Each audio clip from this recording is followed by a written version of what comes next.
58세 경아 5년 동안 혼자 살며 불면증에 시달렸습니다. 잠 못 이루는 밤에 찾은 찜질방 수면실, 그 완전한 어둠 속에서 처음 본 남자와 손이 닿았습니다. 주변에는 여러 명이 잠들어 있었지만 그들은 조용히 서로의 손을 잡았습니다. 새벽 4시 밝은 곳에서 처음으로 서로의 얼굴을 확인했고 연락처를 교환했습니다. 그리고 3주 후 다시 만나 매주 금요일 우리만의 특별한 시간이 시작됩니다. 도대체 58세 여성에게 무슨 일이 있었던 걸까요? 목요일 밤 11시 요양병원 야간 근무를 마친 경아의 발은 무거웠습니다. 6시간 동안 서서 일한 피로도 있었지만 집에 돌아가도 또 잠 못 이룰 거라는 절망감이 그녀의 발목을 잡았습니다. 병원 현관문을 나서니 11월 중순, 겨울이 코앞까지 온 찬 공기가 얼굴을 때렸습니다. 15분을 기다려 버스에 올랐고 창밖으로 불 꺼진 상가들과 텅 빈 거리, 가로등 아래 홀로 걷는 사람들이 모두 자신처럼 외로워 보였습니다. 새벽 2시 반 작은 원룸에 도착한 경아는 불을 켜지 않고 어둠 속에서 신발을 벗었습니다.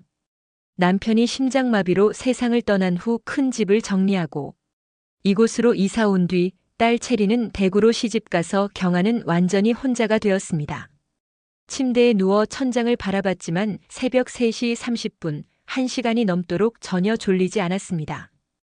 5년 전 남편이 떠난 후 시작된 불면은 익숙해지지 않은 고통이었습니다. 약에 의존하고 싶지 않아 경아가 찾은 곳이 바로 찜질방이었습니다. 경아는 핸드폰을 켜 딸에게 온 카톡을 확인했습니다. 18개월 된 손자 정훈이가 웃고 있는 사진과 함께 "엄마, 정훈이가 오늘 할미했어요." 라는 메시지가 와 있었습니다. 가슴은 따뜻해졌지만 한 달에 한두 번 영상 통화만 할 뿐인 딸과의 거리감 때문에 외로움은 더욱 깊어졌습니다. 젊은 엄마가 육아로 힘든 것은 이해했지만 이해한다고 외로움이 사라지지는 않았습니다. 새벽 3시 경아는 일어나 편한 트레이닝복에 패딩을 걸치고 세면도구가 든 가방을 챙겼습니다. 현관문을 나서며 한숨을 쉬었습니다. 일주일에 2~3번은 가는 24시간 대형 찜질방까지는 걸어서 15분 거리였습니다. 찜질방 입구에 도착하자 자동문이 열리며 따뜻한 공기가 쏟아져 나왔습니다. 프런트 직원은 경아를 알아보고 "어머, 손님, 오늘도 수면실이세요?" 라고 물었고 경아는 씁쓸하게 "네, 오늘도요" 라고 대답했습니다. 탈의실에서 찜질복으로 갈아입고 수면실로 향하는 복도에서는 황토와 소금, 사람들의 땀 냄새가 섞인 특유의 익숙한 냄새가 났습니다. 수면실 문을 열자 경아는 완전한 어둠 속에 갇혔습니다. 눈이 어둠에 적응하기를 기다리며 천천히 걸었고 코 고는 소리 사이에서 왼쪽 구석의 빈자리를 찾아 조심스럽게 누웠습니다. 담요를 덮고 눈을 감았지만 여기서도 잠은 쉽게 오지 않았습니다. 주변 사람들의 규칙적이고 안정적인 숨소리가 부러웠습니다. 그때 유독 거칠고 불안정한 숨소리 하나가 그녀의 귀에 들어왔습니다. 오른쪽 옆자리에서 들려오는 소리였습니다. 뒤척이고 한숨 쉬는 소리로 보아 누군가 자신처럼 잠 못 이루고 있다는 것을 알 수 있었습니다. 나만 잠 못 이루는 게 아니구나라는 위안과 함께 그 사람의 불안정한 숨소리를 듣고 있으니 마음이 조금 편해졌습니다. 10분쯤 지났을까요? 옆자리 사람이 또 뒤척이다가 갑자기 담요 속에서 따뜻하고 거친 손이 경아의 손을 스쳤습니다. 깜짝 놀라 움찔하자 옆 사람도 놀란 듯 손을 확 뺐습니다. 낮은 남자 목소리가 들렸습니다. "죄송합니다." 쉰 목소리였지만 부드러웠습니다. "아니에요, 괜찮아요." 경아도 작게 대답했습니다. 어둠 속이라 서로 얼굴을 볼 수 없었지만 그 따뜻한 느낌이 손끝에 남아 심장이 두근거렸습니다. 옆 남자도 계속 뒤척이는 것으로 보아 여전히 잠을 못 이루고 있었습니다. 새벽 4시쯤 옆 남자가 조심스럽게 말을 걸었습니다. "여기 자주 오세요?" 경아는 "네, 잠이 안 와서요." "자주 와요라고 답했고 남자는 "저도 그래요. 잠이 안 옵니다라며 공감했습니다. 어둠 속에서 그들은 목소리만으로 서로 외로움을 나눴습니다. 남자는 2년 동안, 경아는 5년 동안 잠 못 이루고 있다고 했습니다. "힘드시겠어요?" 그 말에 경아는 가슴이 뜨거워졌습니다. 누군가 자신의 힘듦을 알아주는 것 같았기 때문입니다. "당신도요?" 경아의 솔직한 대답에 남자는 네, 힘들어요라고 답했습니다. 그의 목소리에는 경아와 같은 깊은 외로움이 묻어 있었습니다. 주변은 모두 잠들어 코 고는 소리만 들리는 고요함 속에 오직 이 두 사람만이 깨어 있는 것 같았습니다. 저는 상우예요. 저는 경아요. 얼굴도 모르는 사람과 이름을 나누는 것이 이상했지만 이상하게도 편안했습니다. 곧 담요 속에서 다시 손이 닿았습니다. 이번에는 우연이 아니었습니다. 상우가 경아의 손을 살짝 잡은 것입니다. 따뜻하고 거친 일을 많이 한 사람의 손이었습니다. 이래도 될까요? 상우의 조심스러운 물음에 경아는 거부하고 싶지 않았습니다. 5년 만에 느끼는 누군가의 온기였으니까요. 경아는 네, 괜찮아요라고 답하며 상우의 손을 꽉 잡았습니다. 손을 잡은 채 시간이 흘렀습니다. 어둠 속이라 시간 감각은 사라졌지만 상우의 따뜻하고 거친 손에서 전해지는 온기가 경아의 외로움을 채워주었습니다. 마치 세상에 우리 둘만 남은 것 같았습니다. 심장이 빠르게 뛰고 가슴이 두근거렸습니다.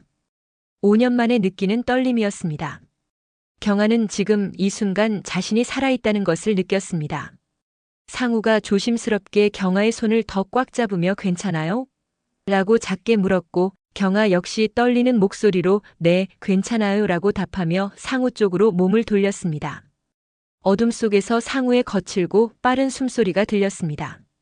저도 오랜만이에요. 이런 감정이요. 2년 동안 잊고 살았어요. 상우의 말에 경아는 공감했습니다. 외로움 속에서 이런 감정을 다시 느낄 거라고는 상상도 못했습니다. 저는 5년이요. 그들은 짧은 대화만으로도 서로를 깊이 이해하는 것 같았습니다. 이 어둠 속에서 그들은 같은 외로움을 가진 사람들이었습니다. 상우가 더 가까이 다가왔고 담요 속에서 경아의 어깨에 손을 올리며 이래도 괜찮을까요? 라고 다시 조심스럽게 물었습니다. 경아는 대답 대신 상우를 향해 몸을 기울였습니다. 5년 만에 느끼는 누군가의 따뜻한 체온에 가슴이 뜨거워졌고 눈물이 날 것 같았습니다. 괜찮아요. 경아가 속삭였습니다. 그때 옆 사람이 크게 뒤척이는 소리가 들렸고 두 사람은 얼어붙어 숨소리조차 죽였습니다. 10초 후 옆 사람이 다시 고르게 숨 쉬자 상우는 경아의 손을 더 꽉 잡고 조용히 해야 해요라고 귓가에 속삭였습니다. 따뜻한 숨결이 귀에 닿자 소름이 돋았습니다. 담요 속에서 상우는 조심스럽게 소리나지 않게 경아를 안았습니다. 경아 씨, 저 이러고 싶었어요. 오랫동안요. 상우의 말에 경아도 저도요라고 솔직하게 답했습니다. 그 순간 상우가 경아를 더 꽉 안았고 심장이 터질 듯 뛰었습니다. 상우의 손이 경아의 등을 위에서 아래로 천천히 쓰다듬었습니다. 괜찮아요? 상우가 계속 물었고 경아는 네, 좋아요라고 답했습니다. 정말 좋았습니다. 외롭지 않았고 살아있다는 것을 느꼈습니다. 상우의 손길은 경아의 팔, 어깨, 목덜미를 천천히 만졌습니다. 떨리는 손길이었지만 서두르지 않고 마치 소중한 것을 다루듯이 조심스러웠습니다. 경아 역시 담요 속에서 상우의 단단한 팔 근육을 쓰다듬었습니다. 둘의 숨소리는 거칠어졌지만 주변에 사람들이 있었기에 소리를 참으며 입술을 깨물었습니다. 5년 만에 느끼는 온기와 설렘이 온몸을 뜨겁게 달구었습니다. 상우는 경아의 손을 잡고 손가락을 깍지 끼듯이 꽉 잡았습니다. 경아 씨 정말 좋아요. 저도요 상우 씨. 담요 속에서 그들은 조용히 천천히 조심스럽게 서로의 온기를 나누었습니다. 손으로만이었지만 5년 동안 비어있던 무언가가 채워지는 느낌이었습니다. 이 순간만큼은 혼자가 아니었기에 충분했습니다. 시간이 얼마나 흘렀는지 모르게 상우와 함께 숨을 고르고 있을 때 문 쪽에서 불빛이 스쳤습니다. 직원인 듯한 순찰 소리였습니다. 두 사람은 담요를 턱까지 끌어올리고 가만히 누워 숨을 죽였습니다. 심장이 쿵쾅거렸고 긴장과 흥분이 섞인 기분이었습니다. 불빛이 사라지고 문이 닫히자 상우는 놀랐어요라고 작게 말했습니다. 상우는 경아의 손을 꽉 잡으며 직원들이 1시간마다 순찰한다는 정보를 공유했습니다. 상우 역시 이곳에 자주 왔기에 알 수 있는 사실이었습니다. 그럼 조심해야겠네요. 네, 조심해야 해요. 라고 말하면서도 그들은 이 온기를 계속 느끼고 싶었습니다. 상우는 경아에게 후회하진 않아요? 라고 불안이 묻어나는 갑작스러운 질문을 했습니다. 경아는 잠시 생각했지만 답은 명확했습니다. 아니요, 후회 안 해요. 상우도 저도요, 후회 안 해요라고 답했습니다. 서로 같은 마음이라는 것에 안도하며 상우가 작게 웃었고 경아도 5년 만에 진짜 웃음을 웃었습니다. 시간은 새벽 4시쯤 되었고 몸은 피곤했지만 잠들고 싶지 않았습니다. 이 순간이 끝날까 두려웠습니다. 그들은 대화를 나누며 서로에 대해 조금씩 알아갔습니다. 경아는 58세 요양병원 야간 파트타임 근무자, 상우는 62세 건설 현장 일용직 노동자였습니다. 4살 차이였죠. 남편은 5년 전에 떠났고 딸은 대구에 시집 갔어요. 외로워요. 경아의 솔직한 고백에 상우도 저도요, 가족을 잃었어요. 그래서 잠이 안 옵니다라며 슬픔을 공유했습니다. 서로 외로움과 상처가 있는 사람들이라는 것을 이해했고 손을 더 꽉 잡았습니다. 상우와 함께라면 조금은 덜 외로울 것 같았습니다. 상우와 가까이 붙어 있으니 따뜻했습니다. 상우가 경아에게 조심스럽게 물었습니다. 경아 씨, 오늘 연락처 교환할까요? 경아는 심장이 쿵 내려앉는 것을 느꼈습니다. 연락처를 교환한다는 것은 이 만남이 오늘 하루로 끝나지 않고 다시 만날 약속을 의미했습니다. 경아는 망설임 없이 좋아요라고 대답했습니다. 시간은 빠르게 흘러 아침 7시가 가까워졌습니다. 찜질방 천장의 비상구 표지판에 희미하게 붉은 빛이 감돌았습니다. 경아는 잠시 상우의 손을 놓았습니다. 어둠 속에서 나눈 미러가 깨지기 전에 마지막 순간이었습니다. 일어나야 할 것 같아요. 이제 곧 밝아지겠죠. 경아가 속삭였습니다. 상우는 경아의 손등을 한 번 더 쓸어주었습니다. 네. 연락처는 어떻게 할까요? 제 번호 불러드릴게요. 지금 핸드폰 켜서 메모하세요. 상우는 담요 속에서 조심스럽게 핸드폰을 꺼냈습니다. 화면 빛이 새어나오지 않도록 몸으로 가렸습니다. 경아는 조용히 자신의 번호를 읊었고 상우는 쉰 목소리로 한 번 더 확인했습니다. 저장했습니다. 경아 씨. 네, 상우 씨. 먼저 갈게요. 연락드리겠습니다, 경아 씨. 상우는 서둘러 짐을 챙겨 수면실을 나섰습니다. 경아는 상우의 뒷모습을 한참 동안 바라보았습니다. 5년 만에 온기가 밝은 빛 아래에서 현실의 낯선 온도로 변하는 순간이었습니다. 어둠 속에서 상우의 목소리는 부드럽고 낭만적으로 들렸는데 빛 아래에서 본 그의 지친 얼굴은 현실의 무게를 여실히 보여주고 있었습니다. 경아 역시 찜질복에 퉁퉁 부은 얼굴, 야간 근무를 막 끝낸 피곤한 모습이었을 터였습니다. 서로의 현실을 확인한 어색함이었습니다. 경아는 씁쓸함을 애써 감추고 자리에서 일어났습니다. 수면실을 나와 탈의실로 향하는 복도를 걸었습니다. 발걸음이 무거웠지만 어젯밤과는 달랐습니다. 집에 돌아가도 잠 못 이룰 거라는 절망 대신 상우에게서 연락이 올 것이라는 미약한 기대감이 그녀를 지탱하고 있었습니다. 목욕탕에 들어가 샤워를 했습니다. 따뜻한 물이 지친 몸을 감쌌지만 그녀의 감각은 여전히 예민했습니다. 샴푸 향보다 옅게 남아있는 상우의 땀 냄새와 찜질복 냄새가 섞여 코끝을 맴돌았습니다. 거울 속 자신의 58세 얼굴을 보았습니다. 특별할 것 없는 평범한 중년 여성의 얼굴. 하지만 그 눈빛만은 어제보다 조금 더 살아있는 듯이 반짝였습니다. 옷을 갈아입고 현관을 나섰을 때 시간은 아침 8시 10분이었습니다. 11월 중순의 아침 공기는 여전히 차가웠지만 새벽 공기처럼 절망적이지는 않았습니다. 버스 정류장까지 걸어가며 경아는 핸드폰을 확인했습니다.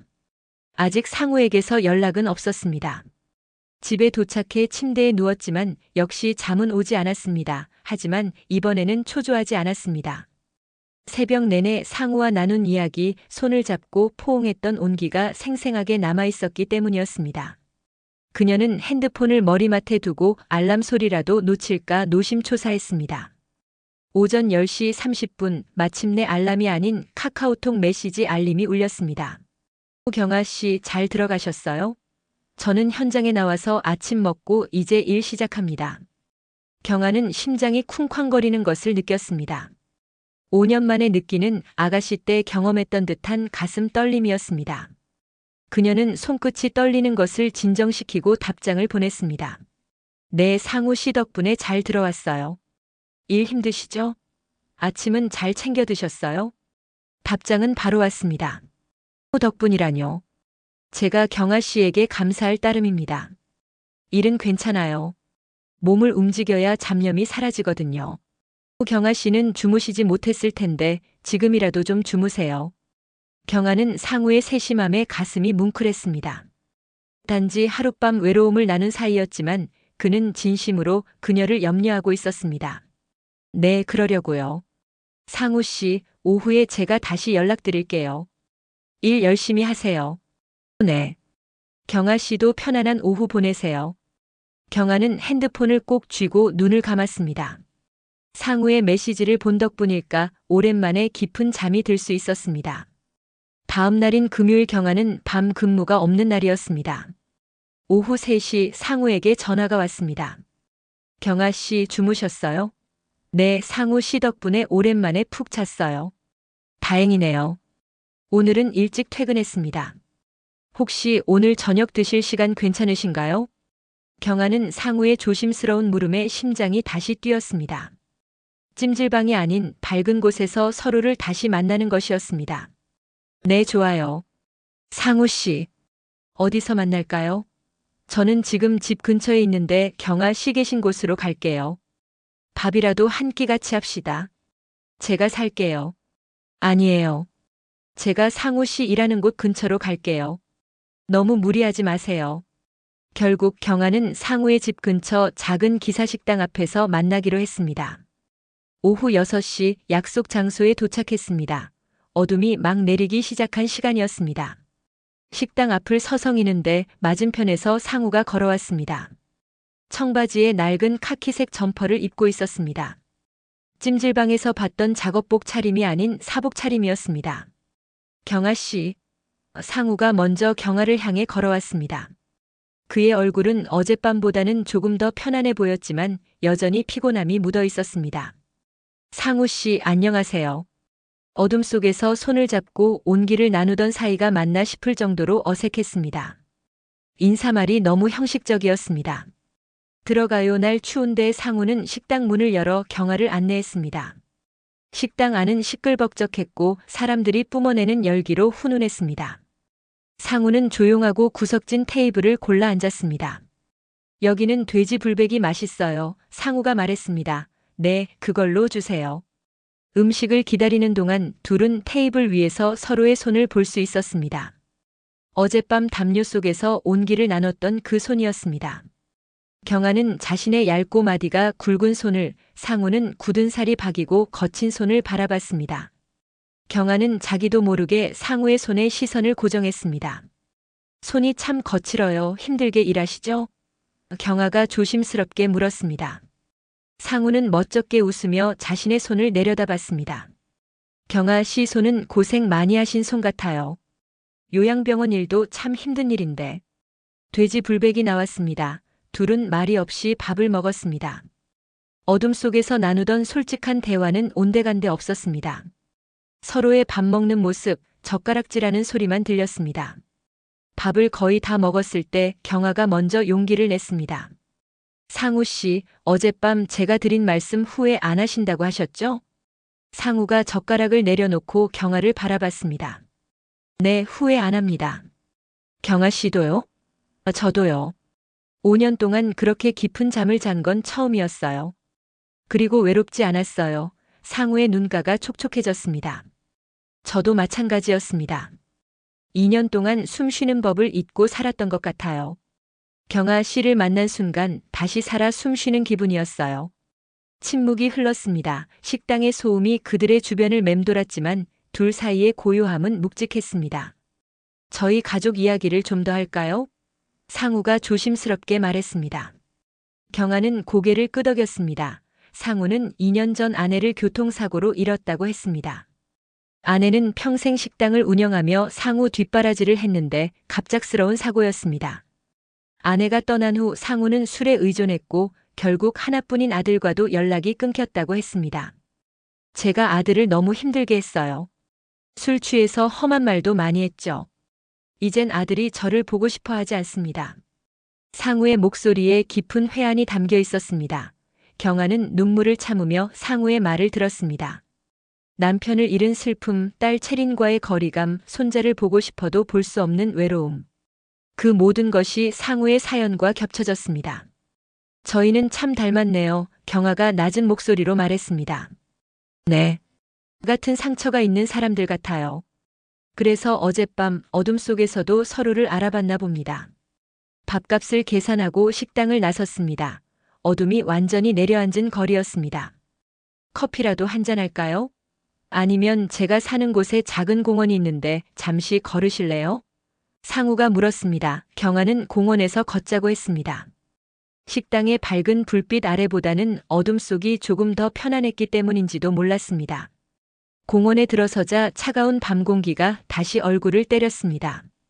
길게 늘어선 가로등 불빛 아래 둘은 나란히 걸었습니다. 벤치에 앉아 상우는 다시 한번 경아의 손을 찾았습니다. 따뜻하고 거친 그의 손이 경아의 손을 감쌌습니다. 어젯밤 담요 속에서 느꼈던 그 온기였습니다. 이제는 어색함보다 안도감이 밀려왔습니다. 경아 씨, 상우가 말했습니다. 저희 이제 어떻게 할까요? 어떻게 하고 싶으세요, 상우 씨? 저 경아 씨가 좋아요. 솔직히 말해서 2년 동안 이렇게 설렌 건 처음입니다. 잠 못 이루던 밤이 경아 씨를 생각하면 조금은 견딜만해요. 경아는 상우의 솔직한 고백에 눈물이 핑 돌았습니다. 저도 상우 씨가 좋아요. 혼자 텅 비어있던 마음이 상우 씨를 만나면서 채워지는 것 같아요. 둘은 서로의 손을 잡은 채 한참 동안 말이 없었습니다. 상우가 벤치에 기대앉아 경아의 어깨에 머리를 기대려 조심스럽게 움직였습니다. 경아는 피하지 않았습니다. 경아 씨, 오늘 밤 찜질방에 갈 거예요? 아니요. 오늘은 상우 씨를 만났으니까 잠이 올 것 같아요. 상우 씨는요? 저도 오늘은 집에 가보려고요. 경아 씨를 만지고 나니 혼자 있어도 외롭지 않을 것 같아요. 그 말에 경아는 상우의 팔을 감싸 안았습니다. 공원에서 이렇게 스킨십을 한다는 것이 이상하면서도 아무도 신경 쓰지 않는다는 사실의 편안함을 느꼈습니다. 어쩌면 그들의 외로움은 이 나이에는 흔한 것이었을지도 모릅니다. 상우 씨, 저는 매주 목요일 밤에 야간 근무를 해요. 그래서 금요일은 쉴 수 있어요. 경아가 말했다. 아, 그렇군요. 저는 일용직이라 일이 없을 때도 있지만 보통은 주 6일 일합니다. 그럼 매주 금요일에 우리 만날까요? 상우 씨가 일이 없다면요. 상우가 경아에게서 머리를 떼고 환하게 웃었습니다. 좋아요. 매주 금요일 우리만의 시간. 제가 밥 사드릴게요. 아니에요. 돌아가면서 사요. 그렇게 둘은 매주 금요일에 만나기로 약속했습니다. 외로운 두 중년의 일상에 생긴 작은 금요일의 기적이었습니다. 그 후 3주 동안 경아와 상우는 매일 밤 메시지를 주고받았습니다. 경아 씨, 오늘 비가 많이 왔습니다. 현장이 진흙탕이었어요. 경아 씨는 편안한 밤 보내고 계시는가요? 네, 덕분에 창밖으로 빗소리 들으면서 책 보고 있어요. 상우 씨, 우비 꼭 챙겨 입으세요. 감기 걸리실까 걱정돼요. 주중에 잠이 오지 않을 때도 있었지만 경아는 찜질방에 가지 않았습니다. 대신 상우에게 전화를 걸었습니다. 상우 씨, 잠이 안 와요. 경아 씨, 잠깐 나갈까요? 제가 경아 씨 집 근처 공원까지 갈게요. 잠깐만 손잡고 걸어요. 상우는 새벽 1시에 경아를 만나기 위해 30분을 걸어왔습니다. 공원에서 10분 동안 말없이 손만 잡고 걸었습니다. 그리고 헤어질 때 상우가 경아를 안아주었습니다. 깊은 밤 사람들의 시선이 없는 곳에서 나누는 짧은 포옹이었지만 경아에게는 그것으로 충분했습니다. 상우의 온기가 다시 그녀의 외로움을 잠재웠습니다. 경아는 5년 만에 누군가를 기다리는 설렘을 느끼고 있었습니다. 요양병원 야간 근무를 마치고 집에 돌아올 때 발이 무겁지 않았습니다. 오히려 가벼웠습니다. 곧 상우를 만날 수 있다는 기대감 때문이었습니다. 3주 후 첫 공식적인 금요일 만남. 이번에는 경아가 먼저 상우를 초대했습니다. 상우 씨, 이번 금요일엔 우리 집에서 식사하실래요? 제가 저녁 해드릴게요. 상우는 몹시 조심스러워했습니다. 경아 씨 집에요? 괜찮을까요? 혹시 폐가 되지 않을지. 괜찮아요. 상우 씨, 5년 동안 혼자 밥 먹었어요. 누가 해준 밥 먹고 싶지 않으세요? 경아의 솔직함에 상우는 웃으며 승낙했습니다. 네, 경아 씨가 해주는 밥 정말 먹고 싶습니다. 금요일 오후 5시 상우가 경아의 작은 원룸 앞에 도착했습니다. 상우는 포장된 케이크 상자와 꽃다발 대신 시장에서 사온 싱싱한 채소와 돼지고기를 들고 왔습니다. 이거 그냥 빈손으로 오기가 뭐해서요. 경아 씨, 제가 찌개 끓이는 건 좀 합니다. 고마워요. 상우 씨. 경아는 현관문을 열어 상우를 맞이했습니다. 상우는 신발을 벗으며 경아의 작은 원룸을 둘러봤습니다. 깔끔했지만 여전히 홀로 사는 사람의 냄새가 나는 집이었습니다. 집이 아늑하네요. 혼자 사시기에 불편하지는 않으세요? 상우가 물었다. 남편 떠난 후 큰 집을 감당하기 힘들어서요. 여기가 딱 좋아요. 경아는 부엌에서 상우가 가져온 재료로 돼지고기 김치찌개를 끓이기 시작했습니다. 상우는 거실 소파에 앉아 경아의 일하는 모습을 지켜보았습니다. 제가 도와드릴까요? 괜찮아요. 상우 씨는 앉아 계세요. 제가 누군가에게 밥 해주는 게 오랜만이라서요. 이게 좋아요. 식탁에 김치찌개, 나물, 계란말이가 차려졌습니다. 소박하지만 정갈한 밥상이었습니다. 5년 만에 혼자가 아닌 누군가와 마주 앉아 밥을 먹는 저녁이었습니다. 와, 경아 씨 정말 맛있네요. 어머니 생각납니다. 상우가 감탄하며 말했습니다. 맛있게 드세요. 상우 씨. 둘은 밥을 먹으며 많은 대화를 나눴습니다. 딸 채린이 이야기, 손자 정훈이 이야기, 요양병원에서 겪었던 소소한 일들. 상우는 현장에서 겪었던 에피소드를 들려주었습니다. 그들의 대화는 더는 외로움과 상처로 가득 찬 무거운 이야기가 아니었습니다. 평범하고 일상적인 삶의 공유였습니다. 밥을 다 먹고 상우가 설거지하겠다고 나섰습니다.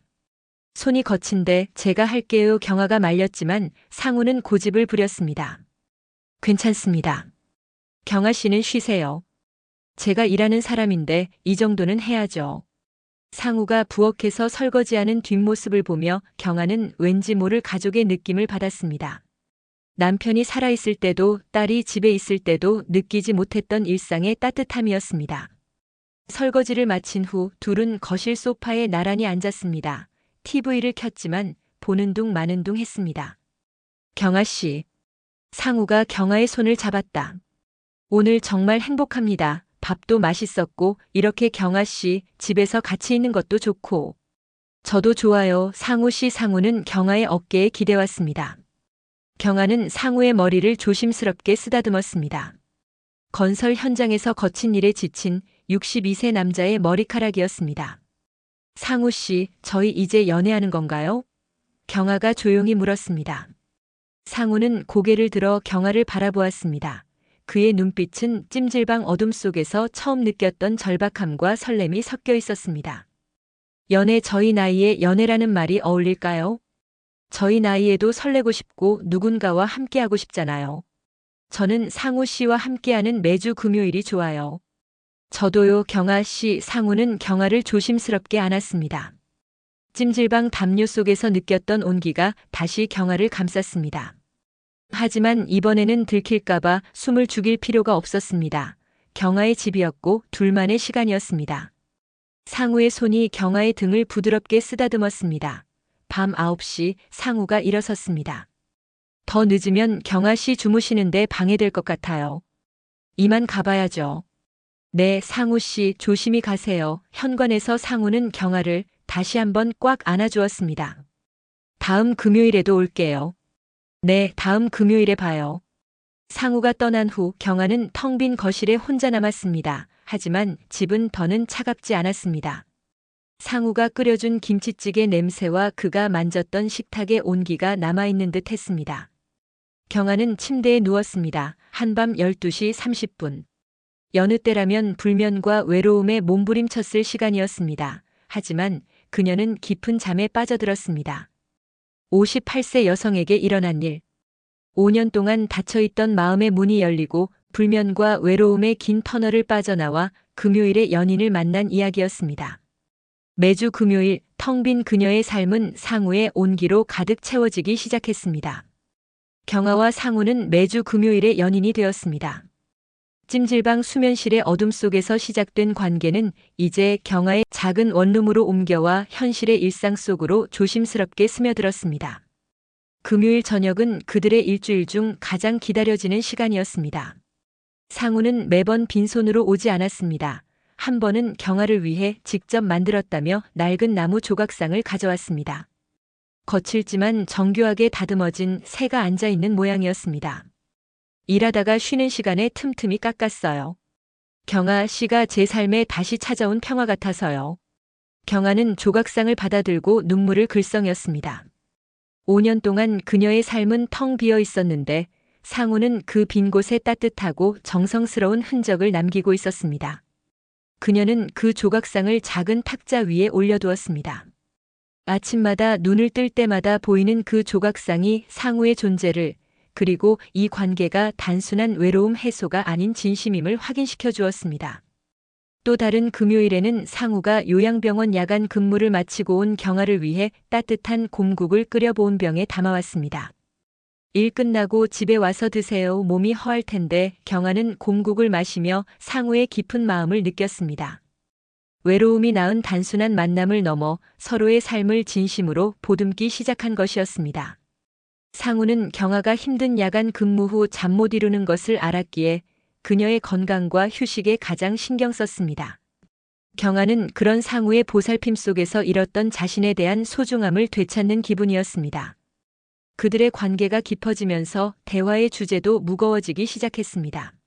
서로의 가장 아픈 상처를 공유하게 된 것입니다. 상우는 경아에게 아내를 잃은 후 아들과 단절된 사연을 자세히 털어놓았습니다. 제가 아내 사고 후 너무 힘들어서 술을 입에 달고 살았어요. 아들은 그걸 보고 저한테 아빠는 엄마를 잃은 슬픔보다 자기 외로움만 중요한 사람이라고 했죠. 그리고 2년 전 연락을 끊었어요. 제가 먼저 사과해야 하는데 자존심이 뭔지 상우는 고통스러워하며 흐느꼈습니다. 경아는 말없이 상우의 손을 잡고 그의 등을 쓸어주었습니다. 경아는 상우가 아들에게 연락할 수 있도록 용기를 주었습니다. 지금이라도 늦지 않았어요, 상우 씨. 아들은 아빠의 진심을 원할 거예요. 경아 역시 딸 채린에 대한 죄책감을 고백했습니다. 남편이 심장마비로 갑자기 떠났을 때 저는 너무 힘들어서 채린이를 제대로 돌보지 못했어요. 채린이는 대구로 시집간 후에도 늘 저한테 미안하다고만 해요. 사실 제가 미안해야 하는데 제가 채린이에게 외로움을 물려준 것 같아서요. 경아는 남편이 떠난 후에 5년이 마치 멈춰버린 시간 같았다고 말했습니다. 상우는 경아의 이야기를 들으며 그녀의 어깨를 감싸 안았습니다.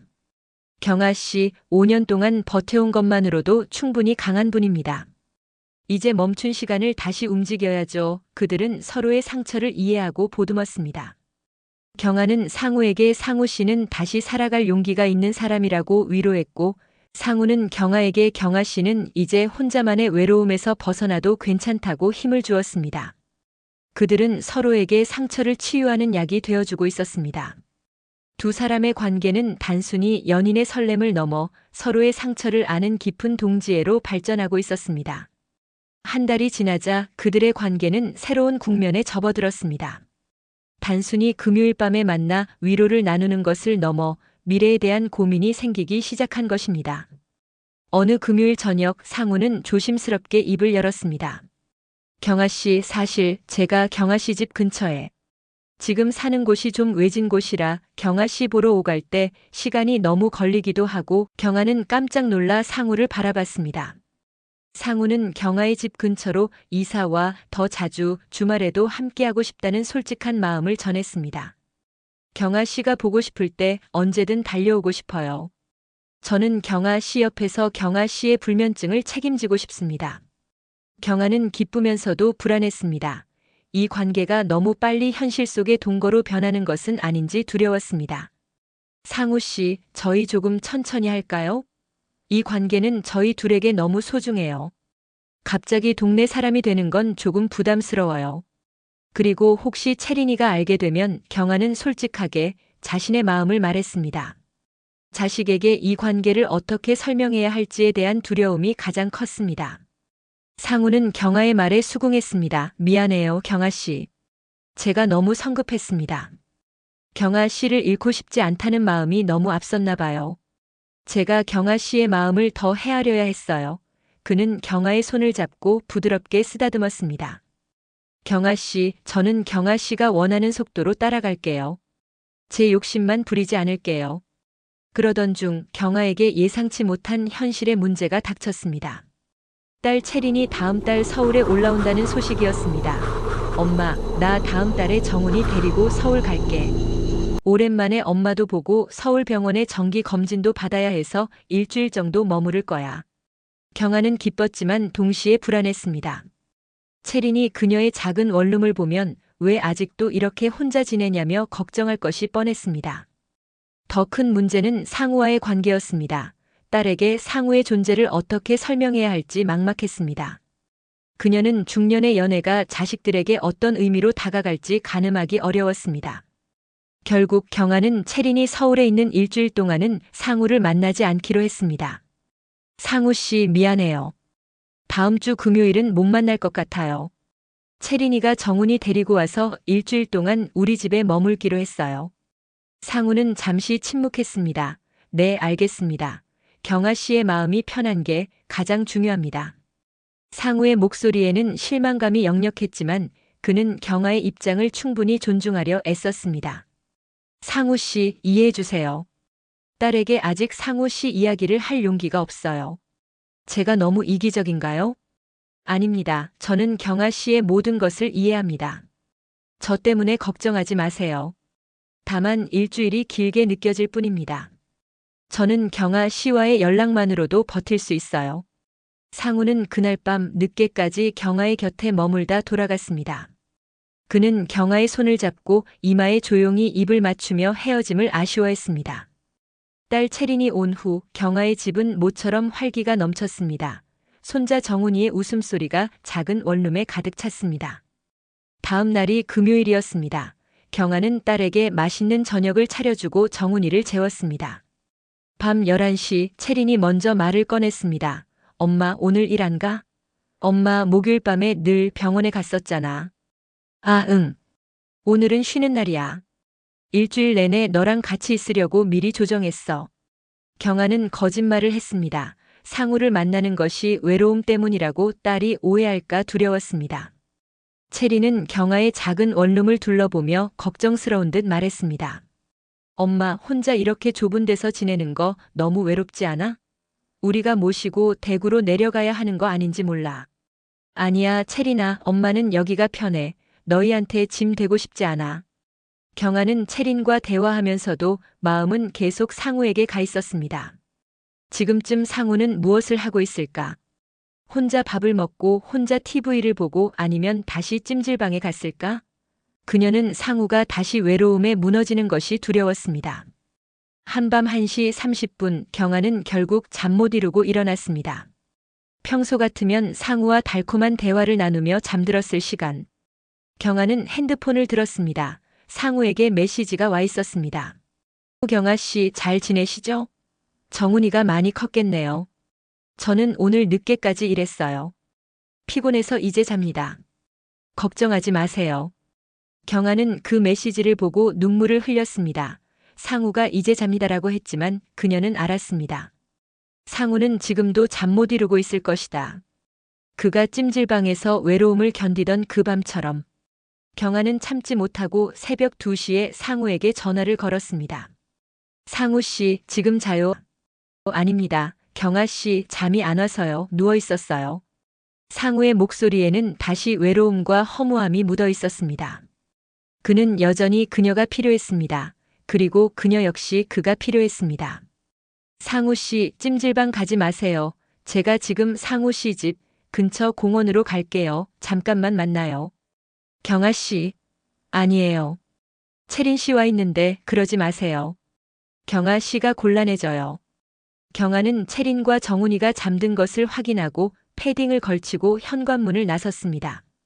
30분 후 상우의 집 근처 공원에서 두 사람은 만났다. 상우는 경아를 보자마자 꽉 안아주었습니다. 경아 씨, 여기까지 오면 어떡해요? 채린 씨한테 들키면 어떻게 하려고? 괜찮아요, 상우 씨. 금요일 밤에 상우 씨 없이 혼자 있는 게 5년 전보다 더 외로웠어요. 저는 이제 상우 씨 없이는 잠 못 자는 사람이 돼버렸어요. 경아는 상우의 품에 얼굴을 묻었습니다. 5년 만에 외로움에서 벗어났는데 이제 상우가 없는 삶은 견딜 수가 없었습니다. 상우의 온기는 그녀의 존재 이유가 되었습니다. 상우 씨, 우리 이제 숨기지 말아요. 저는 상우 씨를 외롭게 하고 싶지 않아요.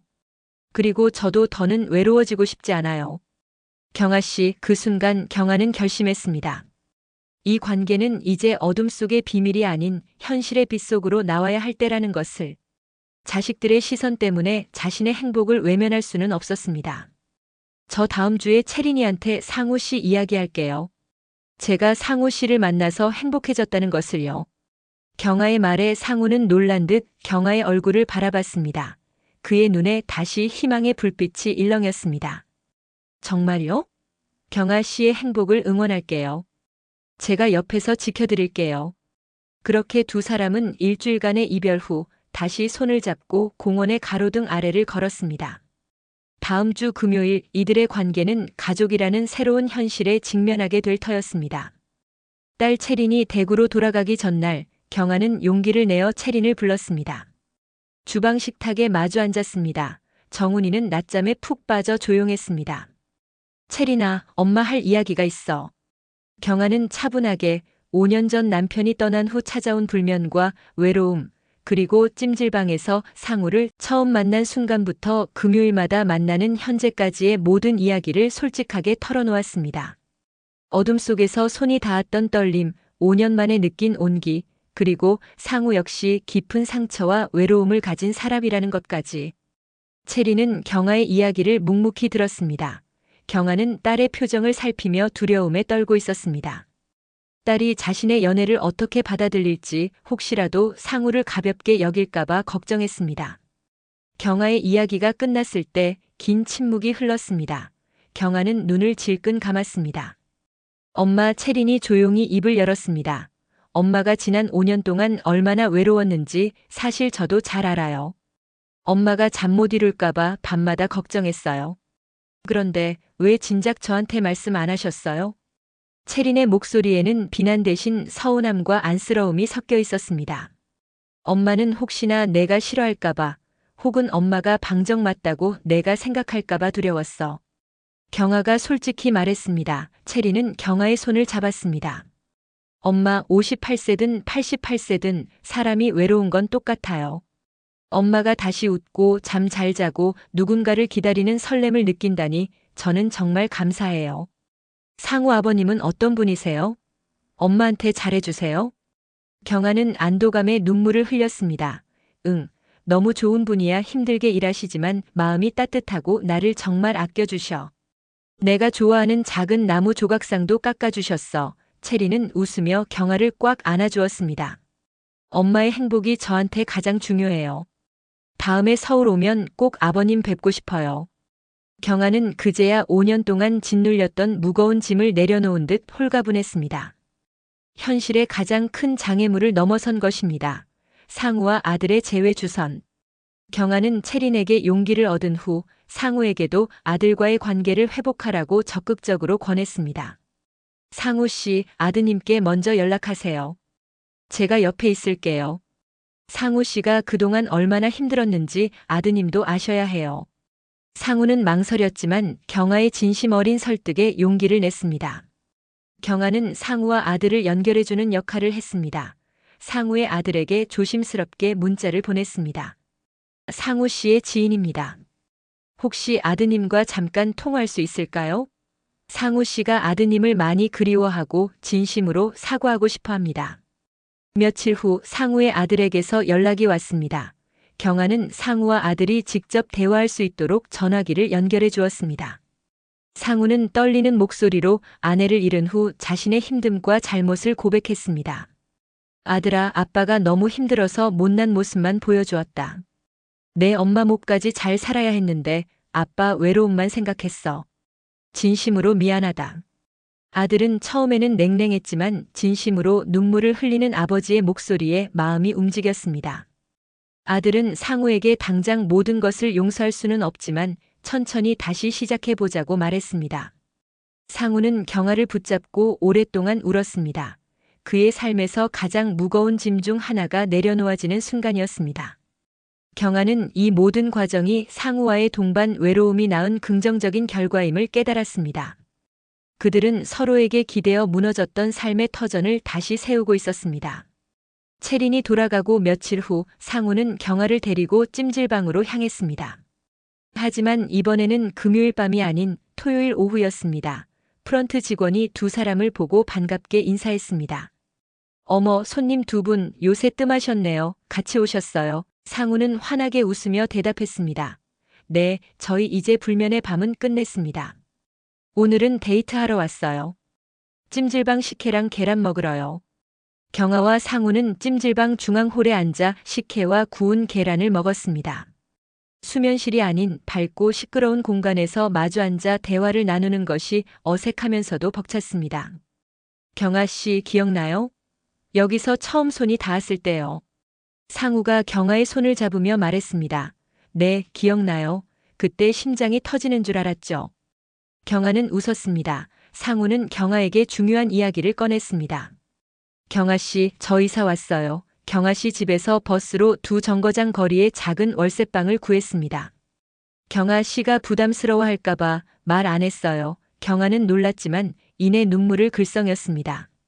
상우는 경아의 부담을 덜어주면서도 그녀의 곁에 있고 싶은 간절함을 이렇게 표현한 것이었습니다. 상우 씨 왜 저한테 말도 안 하고요? 너무 고마워요. 상우는 경아의 손을 꽉 잡았습니다. 경아 씨, 이제 더 이상 찜질방 수면실에서 몰래 손잡지 않아도 됩니다. 외로워도 참고 기다리지 않아도 되고요. 저는 이제 경아 씨의 금요일의 연인이 아니라 경아 씨의 일상의 동반자가 되고 싶어요.